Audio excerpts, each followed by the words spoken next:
Représentation d'une fonction quadratique. Ici, notre fonction quadratique est donnée par f de xy égale x fois y. C'est donc une fonction qui va de R2 dans R.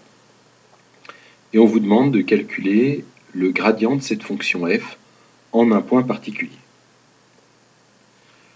Alors, ma fonction f de xy est égale à x fois y. Alors, pour calculer le gradient ça peut être vu comme un vecteur. Donc, je vais devoir calculer le t rond f par rapport à la première variable, la dérivée partielle par rapport à la première variable, et je devrais ensuite l'instancier en x0, y0. Or ici, la dérivée partielle de f par rapport à x, ça va me donner y, et lorsque je l'instancie en y0, ça va me donner y0. De même, d rond f sur d rond y, ça va me donner x. Alors, mais seulement il va falloir que je l'instancie en x0, y0. Donc ici, ça va aussi me donner x0. Donc, si on préfère, le gradient, je vais l'appeler g, par exemple, au point x0, le gradient de cette fonction f, ça va être égal au vecteur suivant. Alors, y0, x0. Alors, éventuellement, on peut donner une représentation physique à ce gradient. C'est-à-dire que si jamais je considère ici, je représente dans le repère xy, donc l'espace de départ de ma fonction f, puisque je rappelle que ma fonction f va de R2 dans R. Alors je peux représenter ça de cette façon-là. Ici, l'espace de départ à gauche, R, l'espace d'arrivée. Alors, si jamais je considère un point ici qui a pour coordonnées x0, y0, le vecteur gradient que je viens de calculer, c'est un vecteur qui ici vaut y0, x0, et qui montre la direction à suivre pour faire augmenter le plus possible ma fonction f. Alors ça veut dire que si je suis ici, mettons que je sois là, et si je me déplace dans le sens du gradient, alors nécessairement ma fonction f va augmenter. Alors bien sûr, on parle aussi d'isocontours. Les isocontours, ça va être des fonctions qui vont être perpendiculaires au gradient. Alors dans le cas de fonctions quadratiques, ça peut correspondre à des ellipses ou à des hyperboles. Alors dans notre cas, ça va être une hyperbole. Ici, j'ai représenté une ellipse. Mais donc les isocontours, c'est l'ensemble des points pour lesquels ma fonction f est constante. C'est-à-dire que lorsque je vais bouger suivant cette courbe-là, l'image de f ne va pas changer.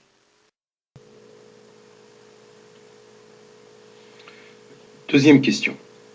Alors cette fonction f, x fois y, on vous demande de la mettre sous la forme normale que vous voyez ici, où on fait apparaître la matrice Q qui est symétrique, sinon l'écriture n'est pas unique, une composante linéaire et un autre terme b que vous voyez ici.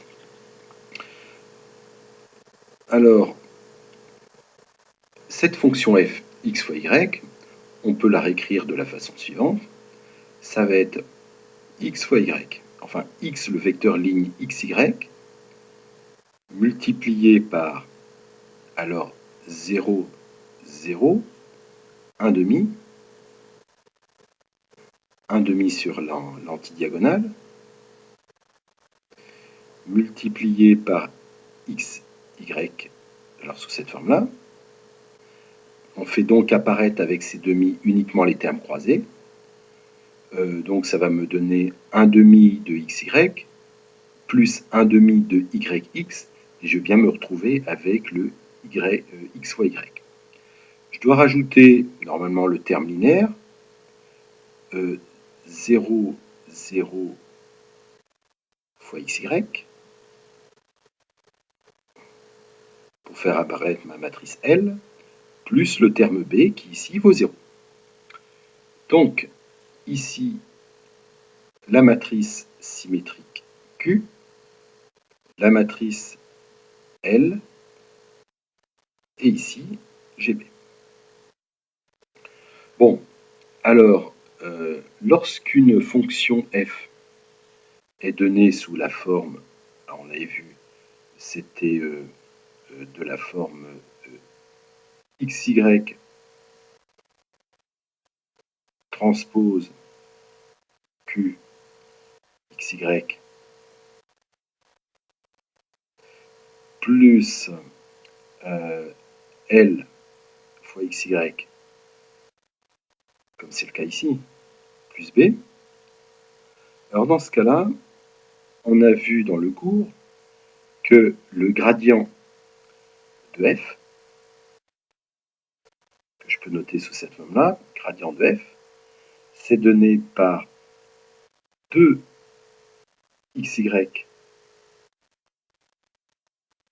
fois la matrice Q plus L. Alors voyons voir ce que ça donne ici. Je vais avoir ici mon L qui est nul, donc ça va me donner du 2xy fois cette matrice-là, et ça va donc le 2 va se simplifier avec les 1,5, et il va me rester y et x. Alors, on retrouve ce qu'on avait calculé tout à l'heure, c'est-à-dire ce terme-là correspond à d rond f sur d rond x, alors que ce terme-là correspond à d rond f sur d rond y. Alors, en fait, on se retrouve avec un vecteur, c'est la dérivée, donc on dit que c'est un gradient, et il y a souvent une confusion. Ici, la dérivée de f va correspondre à un vecteur ligne, parce que de façon à être homogène à une fonction linéaire qui va de R2 dans R, parce que ma fonction va, elle, de R2 dans R, et que ma dérivée est censée approximer ma fonction f. Donc elle a le même espace de départ, même espace d'arrivée. Donc il est normal qu'on se retrouve avec un vecteur ligne. Et souvent, le vecteur qu'on représente, le vecteur gradient, va être un vecteur colonne. Donc attention, on pourrait dire que le vecteur gradient, c'est la transposée de la dérivée. Je vais tracer sous MATLAB le champ de vecteurs associé à ce gradient. Alors, en effet, à chaque xy, je vais pouvoir associer un vecteur qui correspond donc au gradient de cette fonction f. Et je vais essayer de le visualiser, puis ensuite interpréter. Alors, je vais sous MATLAB, je vais faire un nouveau programme, File, New Script. Ce programme, File, Save As, je vais l'appeler quadrat, comme forme quadratique. Enregistrer.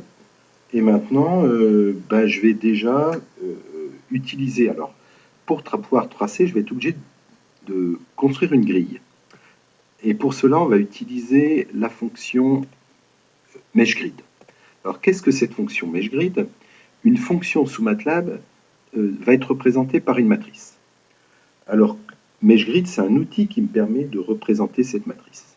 Si par exemple, je fais MeshGrid d'un vecteur. Alors, un vecteur pour x, je vais l'appeler, par exemple, je vais le faire aller de 1, aller de 2, avec un pas de 1, et je vais le faire aller, par exemple, jusqu'à 5. Si je fais ça, ça va me faire un vecteur qui part de 2, qui va jusqu'à 5, et ici, cette matrice que je suis en train de dessiner, donc elle est carrée, et elle est censée représenter une fonction. Alors c'est une fonction où les numéros de colonne, ça correspond à x, les numéros de ligne, ça correspond à y.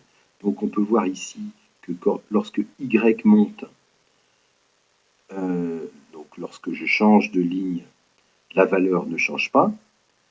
Lorsque je change de colonne, cette fonction change, donc ça correspond à une application linéaire qu'on pourrait considérer comme la fonction f de xy égale x, puisque j'évolue que suivant x. Alors, donc, c'est un outil pour fabriquer mes fonctions élémentaires avec lesquelles que je vais pouvoir manipuler pour fabriquer des fonctions plus complexes. Alors, je vais essayer de représenter ça un peu mieux sous MATLAB. Alors, je reviens à MATLAB et à ma fonction. Donc, je vais fabriquer un maillage suivant x. Alors, je l'appelle mx comme maillage, qui va de moins 1 avec un pas, mettons, de 0,1 jusqu'à 1. En ce qui concerne le maillage pour y, je vais prendre la même chose, c'est-à-dire qu'il va de moins 1 avec un pas de 0,1 jusqu'à 1. Donc, mx et my va me former une grille. Ensuite, je vais fabriquer mes deux vecteurs x, y, qui vont correspondre à la grille MeshGrid. MeshGrid, où ici je vais mettre comme argument mx, my. Alors je vais quand même donner une petite précision en retournant sur MATLAB, sur la console MATLAB. Ici, si jamais j'avais ressorti x, y,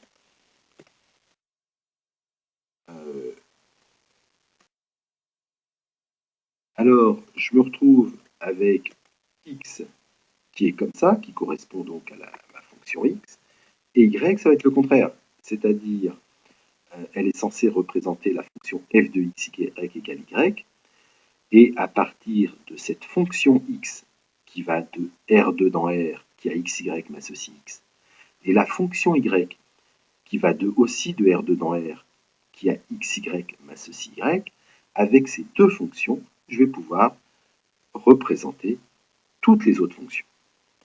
Alors, je reviens à mon programme MATLAB. J'ai donc fabriqué mes deux fonctions élémentaires x et y, et je vais dire que le gradient de x, c'est égal à x. Le gradient suivant y, je l'ai calculé tout à l'heure, c'était x. Voilà, j'ai fabriqué ces deux fonctions gx et gy qui vont aussi être représentées sous la forme de matrice.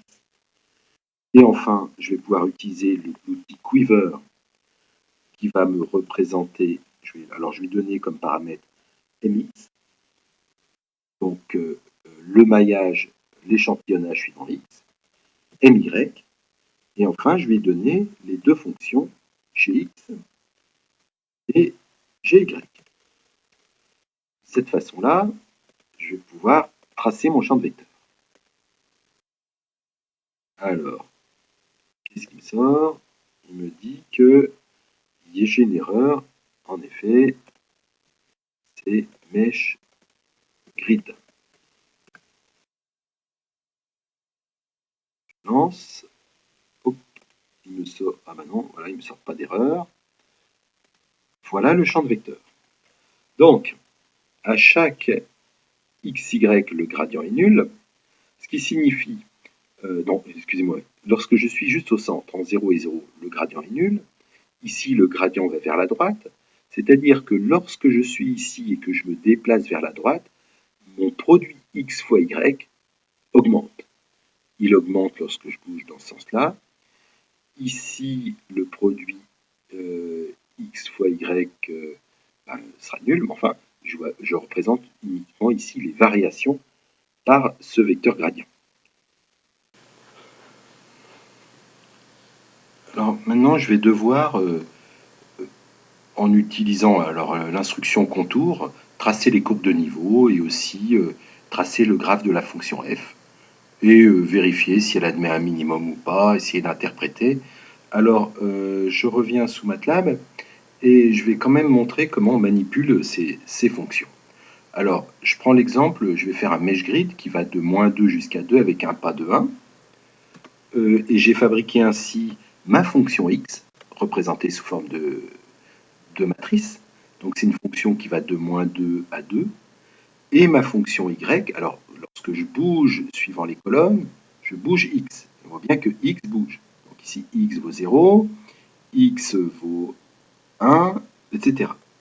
Si je regarde ma fonction y, la voilà. C'est le contraire. Donc là, c'est suivant les lignes que je bouge. Si maintenant je veux manipuler mes fonctions, faire le produit x plus y, ben je manipule tout simplement les matrices. Alors j'ai x plus y, que voilà, qui correspond à cette fonction x plus y. Alors si jamais je veux faire x multiplié par y, comme je dois faire une multiplication terme à terme, voilà la fonction qui va de R2 dans R, qui correspond à x fois y, c'est celle qui m'intéresse maintenant. Donc on voit bien qu'on retrouve les zéros suivant la colonne du milieu et la ligne du milieu, et ça va représenter cette fonction qui m'intéresse. Alors je reviens sous mon programme MATLAB, et j'ai tracé mon champ de vecteurs, et je vais donc ici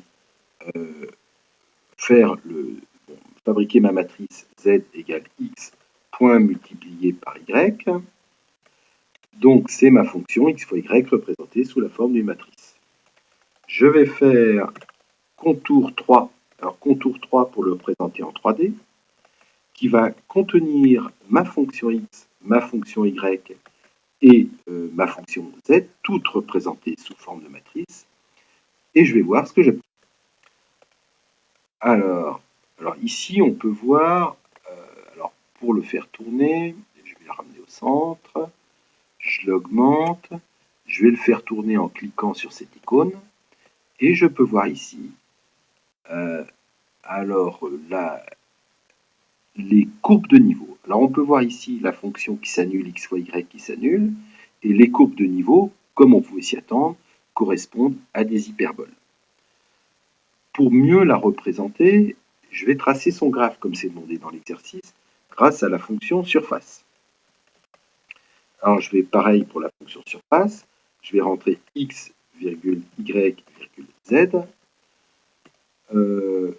et je vais la relancer le programme, que voilà, et je peux voir, alors je ne vois plus les courbes de niveau, du coup, mais je vois cette fonction que je vais à nouveau faire tourner. Hop.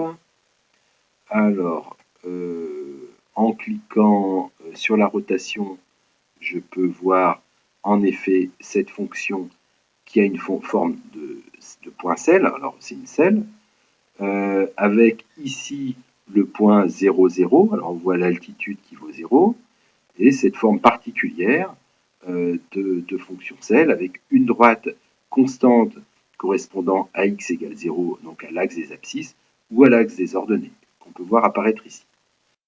Alors, la fonction admettait-elle un minimum? Bien sûr que non, puisque c'était un point selle. Et je vais pouvoir donc passer à la dernière question. On a une fonction g de x qui a une autre forme. Donc elle est plus aussi simple, c'est plus du x fois y. On va voir donc apparaître probablement dans la matrice le terme croisé du fait du x2, le terme en x2, le terme en y2, donc sur la diagonale, le terme croisé en x fois y, une partie linéaire qui du coup est non nulle, et le terme constant qui lui est aussi non nul. Donc, je vais pouvoir réécrire ma fonction. Ma fonction g de x, alors j'ai de xy, ici, qui va aussi de R2 dans R2, c'est donné par 2x au carré, plus xy, donc ici le terme croisé, plus 4y au carré. Donc ça, c'est pour la composante de la forme quadratique. La partie linéaire, la voici, c'est x moins y, et le terme constant, c'est t3. Donc ici, si je la mets sous une forme matricielle, je vais faire apparaître xy. Ensuite, ma matrice Q. Ici, le vecteur xy, plus le terme linéaire avec ici xy, et le terme constant. Alors le terme constant, c'est le plus simple, il vaut 3.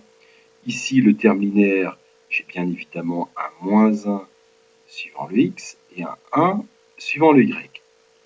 Ici, le 2 qui est là va se retrouver là. Le 4 qui est là va se retrouver là. Enfin, le x ou y va se répartir de façon à avoir une symétrie à la fois ici, mais aussi ici. Donc ici, j'ai bien ma matrice Q, ma matrice linéaire L, et mon terme constant B. Voilà. Alors maintenant, une fois que j'ai ça, je vais pouvoir... bon, il faudrait que pour pouvoir interpréter, éventuellement, je pourrais calculer les valeurs propres de cette matrice Q. Alors, je pourrais les calculer directement sur MATLAB, mais ici, je sais que les valeurs propres vont être forcément positives. Je vais vous les donner. J'ai la première valeur propre, et puis aussi la deuxième, je vais les donner en même temps. C'est donné par 3. Ensuite, je vais avoir plus ou moins, puisqu'elles sont forcément... alors, elles vont avoir un demi. Elles vont avoir cette forme-là, racine de 5. Donc elles sont toutes les deux réelles. Et elles sont toutes les deux réelles, et elles sont données par cette expression-là. Ensuite, on remarque qu'elles sont toutes les deux strictement positives. Donc on va avoir une forme, j'en déduis que je vais avoir une forme, qui va correspondre à un bol. Donc xy, et je m'attends à un bol, c'est ce qu'on va vérifier tout à l'heure, du fait de la courbure, positive de mes deux valeurs propres. Alors, pour calculer mon gradient, je vais donc dériver cette expression en disant que la dérivée, alors je dis que la dérivée de g par rapport à xy, où je dérive à la fois par rapport aux deux, ça va être égal à donc 2xy multiplié par ma matrice Q. Donc ici, ça va donner 2, 4, 1 demi, 1 demi, plus moins 1. Je fais le calcul de ce gradient. Et bon, et puis j'essaye de regarder quand est-ce que ça s'annule pour calculer le minimum. Alors, bon, pour calculer le minimum, je ne vais pas calculer ce gradient, on comprend bien que c'est une forme linéaire. J'essaye de résoudre égal 0, 0. De façon à calculer le minimum, en effet, lorsque le gradient s'annule, je suis au minimum. J'en déduis donc, après calcul, que en isolant xy, j'en déduis que xy, le vecteur xy, correspondant à cette équation, bon, ça vaut du 9 sur 31 et moins 5 sur 31.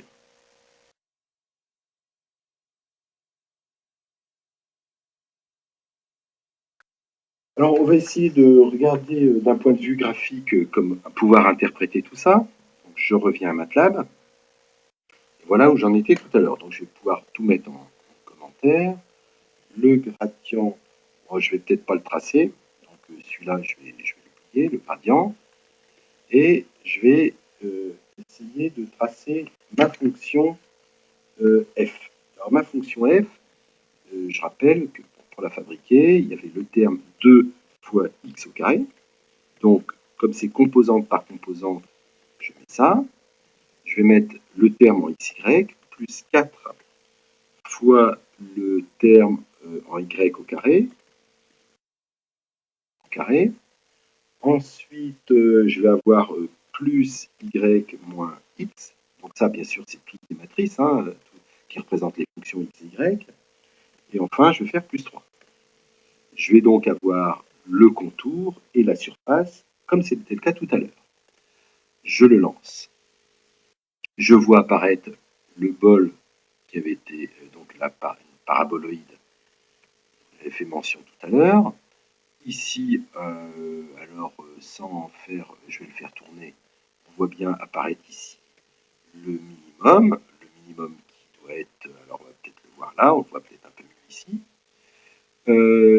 Alors, bon, c'est pas forcément facile à voir à ce niveau-là, je vais quand même plus regarder ce qui se passe au niveau des contours. Je le lance et là je vois que les contours. Alors, je vois peut-être moins de choses, je vais l'agrandir et je vais regarder ce qui se passe vu du dessus. Donc je le fais tourner, et vu du dessus, on voit apparaître le minimum qui correspond à peu près à ce que je viens de trouver. Donc ça tourne autour de 0,3 et moins 0,2. Donc 0,3 pour x, moins 0,2 pour y. Et on voit bien que les isocontours qui correspondent à des ellipsoïdes. Donc, et on voit bien que la courbure, alors les vecteurs propres pourraient correspondre au grand axe et au petit axe de l'ellipse. Donc ici, on a plus de courbure suivant ce sens-là. Donc ça correspond à la plus grande des valeurs propres. Ici, la plus petite des valeurs propres. Les courbures sont toutes les deux positives parce que les valeurs propres sont positives, d'où cette forme de paraboloïde orientée vers le haut.